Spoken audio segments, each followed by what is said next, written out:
Hello, my wonderful, beautiful friends. Guys, welcome back to r/EntitledPeople, where people truly think they can do whatever the heck they want because they're special. And in this episode, OP's mom fake faints to escape getting arrested, guys, and it doesn't go well. I hope you enjoyed today's lineup. Don't shake your heads too hard, and as always, you can send or link stories to this email right here. We're diving in.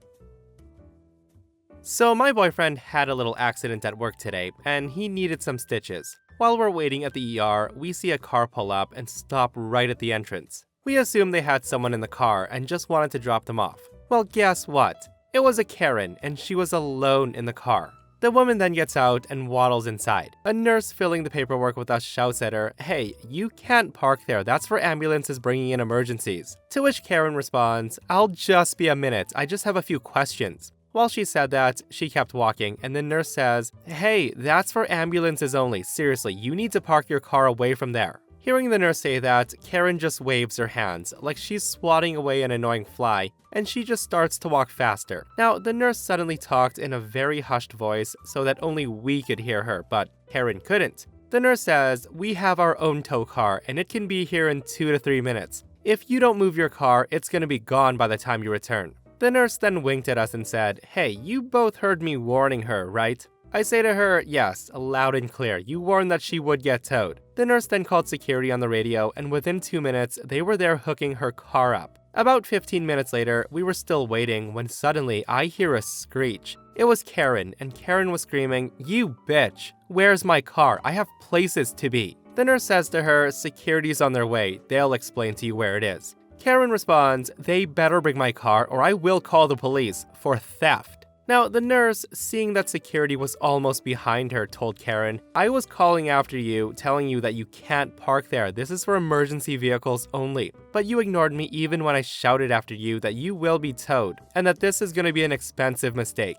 Hearing the nurse say that, Karen lost it, and she tried lunging at the nurse. But the nurse just stepped back and security grabbed her, so she hit the security guard instead. They then tackled her and called police. Now, to make a long story short, the police came, and we told them that the nurse did call after her, that this was for emergency vehicles only, and that she'll be towed, but Karen didn't listen. So the woman got arrested for assault and a whole bunch of other stuff. The nurse later brought us to the examining room and told us that the assault was probably her biggest mistake. She only wanted to teach her a lesson by making her pay for the towing, but since they had to call the cops, she'll also get a ticket for blocking the entrance to the emergency room, and the fine for that is a lot higher than just the towing, plus all the charges.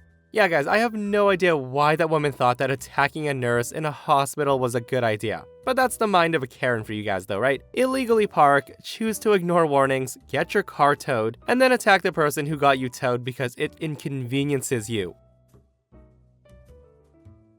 Okay, so I'm 31 years old, so this story is a tad bit old, but it still makes me laugh to this day. It's good enough that despite my memory loss from having grand mal seizures during the first 12 years of my life, that I still remember it like it was yesterday. This takes place during my 9th birthday. On this day, we're at a public park with my family and friends. We got the cake and candy and pizza and snacks, and don't forget the party favors. So we're all having fun, hanging out, having a blast, and there's these kids slowly eyeing us from the park. Now, mind you, my mom's not dumb. She grew up poor, so she knows what it's like being a kid, and watching kids around you get stuff while you get nothing. So we gave some people some food and some goodie bags. We weren't totally a-holes. We shared with the public. Now, we can't give the whole world things, but we shared. Well, out of nowhere, these parents come up with their group of kids. Not long after we gave some skateboarders some goodie bags. A man in a blue shirt comes up to us and says, "Hey, nice party you have here." My dad says, "Thanks. How can we help you?" His wife chimes in and says, "It's my daughter's birthday today."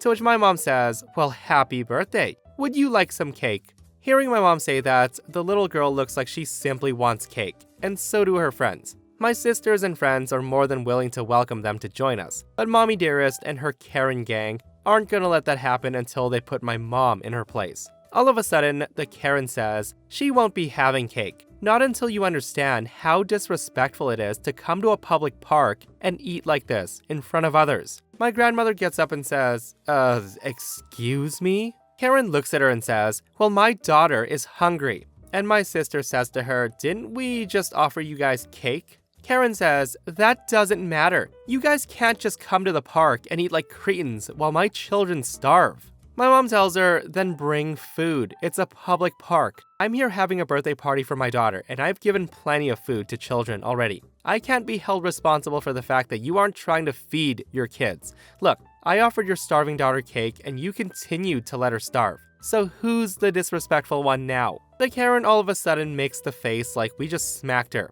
My mom hands the girl some cake, and Mommy Karen grabs her by the arm and storms off angrily. The same woman tried doing this to us again 2 years later over chicken nuggets. Only, when she realized it was us, she panicked and started laughing, literally trying to make it into a joke. My mom just gave her the finger and slowly devoured a nugget as the lady just backs away. I swear, she has no life. What a weird thing to complain about, guys. You're not allowed to have all this food around here because no one should have to watch you guys eat while we're starving. Like, it's funny how she complained about her kids being hungry, yet she denied free cake. And the craziest part of all this is she tried doing that 2 years later. Like, what the heck, lady? Get a life. Like OP said. So here's a little background. My mom is diabetic and she doesn't take good care of herself. She's also a super Karen and I hate going places with her. One time when I was small, my mom fainted because of an insulin crash or something. I was 5 years old and all I remember was being really scared. The day my mom fainted for real was the scariest day of my life as a 5-year-old. The ambulance came and the paramedics took her away, while my brother and I were crying to Dad about her being dead or something. Now I tell you this because my mom realized that because it got her so much attention and she saw how scared we were, she would often use it as a threat to get my brother and I to obey her in the house. Now, the worst part is, she'll announce it loudly as a threat, whether it's at a family gathering or in public. She'd often say stuff like, "If you don't do this for me, I'm gonna pass out. Do you want me to go to the hospital again?" When I got older, I've called her bluff, and she just ends up doing this half-assed pretend faint onto the floor. It's pathetic. So now that we got that out of the way, on with the story. So one day in my teens, we were at this department store, and my mom was trying to return some expensive sweater, but it had no tags, no receipt. It was basically a final sale clearance item, and it was clearly worn and washed. When the poor cashier told her that she couldn't return it for store credit or anything, my mom started loudly yelling at her about how horrible customer service was, how they need to take it back, yada yada yada. And if they don't take the item back, she's gonna make them regret it. When the manager asked my mom to leave, my mom starts shrieking how she's being discriminated against, and if they don't refund her the full amount, that she was gonna faint out of stress and sue the store. Now, hearing my mom say the word faint, I immediately thought, oh my god, please mom, not here, not today. Of course, they said no again, and that's when my mom got so mad that she basically backhanded a vase that was on the counter, causing it to shatter on the ground. The staff at this point had to call the cops because at this point she was destroying property. I was so angry at her for doing that. Now here's the funny part. When we saw the cops show up in the distance, I think my mom finally knew she was in trouble. And out of nowhere, my mom just pulls one of her fainting episodes on the floor. Now, even as a teen, I knew it was the worst fake act of an actual fainting spell. Plus, I'd seen it so often at that point. She was laying on the ground and the cops came, nudged her, and they kept saying, "Ma'am, you need to get up. If you don't leave with us, we're gonna have to arrest you." And the whole time, my stubborn mom just stayed still and just made weird moaning noises. The next thing you know, she's in handcuffs, and miraculously she's aware now. Crying discrimination, how the employees were cruel to her, that they stressed her out so much until she fainted. The cops had to half drag her out of the store and put her into the back of a cruiser. I stayed with another officer, and they called my dad who came to pick me up. My dad was super apologetic to everyone, and I recall him telling everyone how sorry he was. Suffice to say, my parents weren't together after that, as it was the last straw for my dad. My mom didn't spend any time in jail, as she was home later that night and she was fuming, complaining about how cops were stupid. The sweater also didn't come home either, so she was out the money and the sweater. So yeah, people never cease to amaze me, guys. Fake fainting to avoid police, I'm crying because in her mind, she really thought it was gonna work. So this happened many years ago. It was around 1994 or 1995 or so. My adopted family owned a locksmith company, and of course, they trained me into the family business. It was an old school family business, and my old man was the gruff but honest type, and he really cared about the work we did. As with anything, we often had to deal with entitled and stuck-up people. So for context, Locksmithing is one of those skills that if you're good at, it makes some things look really easy. There's also a lot of things that are fast, as long as you know exactly how to do them. When you pay a locksmith, you're not just paying for the time they're working, you're paying for them knowing what to do. It's like the old joke, fixing the machine by whacking it once with a wrench doesn't cost $10,000. Knowing where to hit it does. So it was around 1 a.m. on a Saturday night, and I get a call from a guy that's locked out of an early 90s Cadillac, near the middle of the city.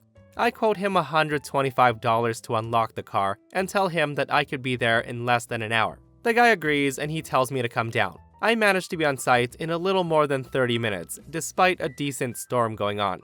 The customer's there, the car is there, business as usual. I then do the preliminary stuff like grab his driver's license and registration and such. The keys were in the ignition, so I grabbed my caddy killer tool, opened the car in about 30 seconds, and then grabbed his keys. Now normally people are happy that it's quick, or they make some lame joke about how they should learn to do that, but the price was very reasonable for the service, especially at 1 a.m. in a rainstorm. But there's this guy. This guy looks at me and tells me that he'll pay me $20 because that was way too easy. The guy looks at me all smug and condescending and says that I could take it or leave it. Well, teenage me wasn't having any of it. So I shrug, toss the keys back on the seats, and lock the doors. I tell him if it's that easy, that he can get them. As you can imagine, the idiot wasn't too happy with that. He sputters a bit and said fine, he'll pay me, just open the car door. So I unlocked the door for a second time and said, that'll be $250 since I've unlocked it twice. Now instead of boring you with his 4-letter vocabulary, let's just say those keys ended up back on the seat, with the doors locked again. At this point, the guy really got to yelling. He threatened me with everything he had, lawsuits, jail time, you name it. And when I refused to budge from the $20 he was gonna give me, he said he was gonna call another locksmith company. I then politely explained that my dad is the president of the local locksmith association, and I wouldn't know a locksmith that would show up this late. I told him if they did, they also wouldn't be happy working a 1 a.m. call for $20, and wouldn't take kindly to him trying to cheat them. Twice. So the guy calls the cops on me. When the cops show up and ask what's going on, I explained that I had quoted the price over the phone, and that there was a verbal agreement for the cost for me to come out to unlock the vehicle for $125. And at this point, I'd unlocked it twice. The cops then look at him and told him that he could pay me to open up the car or he could break a window. The guy then said something along the lines of, I'm not breaking a damn window, it's effing raining. Just tell him to do it for me for $20. The cop then told him straight again, if you don't want me to break a window, then I guess you're paying the locksmith. So the guy asked me to unlock his car, and I obliged, for the 3rd time. And with his keys in my hand, I looked him in the face and said, that'll be $375. Now hearing me quote that ridiculous price, he got pretty angry. And you could tell, if a cop wasn't there with me, he might have come swinging. But the guy stayed calm and asked if I would take a check. I kindly pointed out the ATM at the end of the block and told him that unfortunately for him, I only require cash. Now, the bonus is that particular ATM only dispensed $20 bills. So I got a $5 tip because of course I didn't carry change at that time of night. So the moral of the story is, guys, pay people for their work, or you might end up paying 3 times the amount. I hope that idiot learned his lesson that night. And guys, $375 back in 1995 is about $700 in 2023. Congratulations, sir, you played yourself that night. Alright, so this happened a few years ago when I was working in the electronics department at a big box retailer. So this guy and his girlfriend comes up to me and say they want to buy a few things, including a 50-inch TV, and they were wondering if we took checks. They were both around 18 or 19 years old. The dude straight up hands me his checkbook, and without even needing to put my detective hat on, I could tell it was stolen. Both the routing number and the account number were lazily altered with a pen, and they had crossed off the person's address at the top. Now at the time, I wasn't much older than them, so my first thought was, they're trying to get me to go along with their scheme. Now being as I don't know these people and have zero reason to help them with crime, I decide to play along. I let them know that we absolutely do take checks, as long as one of them has valid ID. The guy tells me, hurry up, make it snappy, we have places to be. And that's when I excuse myself to the back, explaining that I need to see if we have the TV they wanted in stock. I tell them that they should have a look around to see if there's anything else they wanted to buy, while I checked. At the time, I had zero sympathy for these people. They were both dressed like their families were really well off, as this store was in one of the more wealthy suburbs. And the whole thing seemed like they felt so entitled that they were just gonna steal from someone to get what they wanted. So I head to the back and immediately call an assistant manager to let them know what's going on. He says to try to stall them for a few minutes, to get them what they want, and when they're ready to check out, make some excuse about needing to bring them up to the front registers. So I bring the TV out on a cart, and find that they've decided I seem cool and was gonna let them use a stolen check. All the while, they now want a load of random crap, like DVDs, surround sound systems, etc. I spend something like the next 30 minutes with them, going over the differences in all the gaming consoles, having them look at laptops, cameras, all kinds of junk. Just by glancing at it, I could see that all this stuff was almost $10,000, and they're really excited by the stuff they're gonna buy. And after filling the shopping cart, they're ready to check out. I remember the girl being so giddy about the stuff that they were about to buy. So we get to the front checkout, and the assistant manager's put on a cashier's vest, and he's waiting at a closed checkout line for us. I steer to his line, and he starts to ring everybody up. He gets to the total, which I think was somewhere in the $7,500 range, and that's when they write a check and he asked for ID. The girlfriend then hands over a license with a 50-year-old woman's picture on it, but with the same name as on the check. Without missing a beat, the assistant waves over 3 police officers who were standing at the entrance, and they walk over and arrest the kids. Now at first, they didn't seem to realize what was going on, and they were totally blindsided when the police came to arrest them. The girl started crying, saying that they're not allowed to arrest them, and that her mom would have let her have all this stuff anyways. The girl basically stole her mom's ID and checkbook to purchase almost $10,000 worth of merchandise. Now, I know I could have probably just told them that we can't accept their check when they first came up to me, or maybe had a little chat with them about not committing crimes. Thinking back though, even if I declined their attempt to use a fraudulent check, they might have just tried the same thing somewhere else. And who knows if this was actually the first time they tried it. Now I do feel a little bad about helping them dig their own hole, but at the end of the day, I don't think it's cool to go up to a random stranger at their job and expect them to help you with crime. It's pretty effing rude. Yeah, so those thieves deserved what they got, which was getting arrested. And guys, I'm just shaking my head at how dumb this couple was. Like, come on, stealing your mom's ID and checkbook to buy $8,000 worth of things, like have fun explaining that to mom.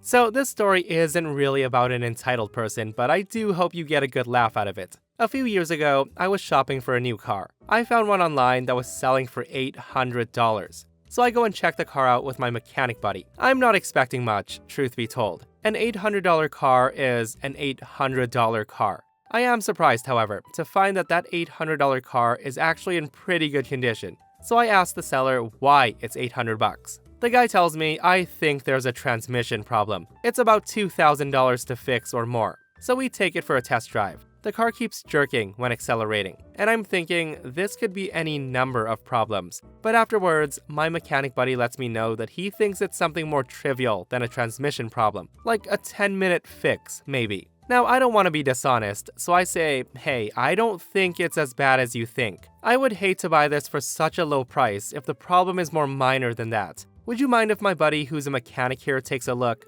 If it ends up being the transmission or worse, you've got yourself a deal for $800. If it's something minor, you can up the price because I really don't want to cheat you. And hearing that, the dude just explodes. The guy swears at me saying, it's an effing $800 car. Either you deal with it or you don't. It's as is. Do you know what that means, you idiot? Either you buy the effing car or you don't. So I do. I pay him the cash and my mechanic buddy pops the hood. He then takes off the distributor cap, cleans it, and replaces it right then and there. And he says, there you go, that should fix it. Wow, that transmission looks almost brand new. I tell ya, buying this car for $800 is practically a crime. You know, you could probably resell this right now for $3,000. I say, wow, just as loudly. I then tell my buddy, you know, I would have paid $3,000 for this car if I knew the fix was that easy. Now the seller's still standing there hearing everything. The guy's holding $800 in hand, watching, and he erupts and says, hey, hang on a second. And before he could say another word, I just close the hood and unlock the doors and say, thanks for the car. The guy then screams at me saying, you guys effing cheated me. You're not getting this for $800. Now, I'm not sure where he was going with this because we signed the papers and everything. Like, did he expect me to pay him more money now? Of course not. So I opened the driver's side door, got in, rolled down the window, and before I drive off, I just smile at him and say, either you deal with it or you don't. It's as is. Do you know what that means? You effing idiot? And I just drove away. Oof, this is exactly why you have to let people finish what they're saying. Like, I bet that guy thought OP and his mechanic buddy were trying to scam him or something, but karma, dude. And that, my friends, brings us to another end of our slash entitled people. Guys, I hope you enjoyed today's lineup of stories. If you did, hit that like button. And if you're not subscribed, consider subscribing so you don't miss these crazy stories. And if you missed yesterday's episode on the channel, I'll link it right here. It's an r/I don't work here lady, where a Karen slaps a random customer and it's the biggest mistake she's ever made because she gets jail time, guys. So go check it out if you haven't. And myself and Stevie Boy will see you guys in the next one. We love you.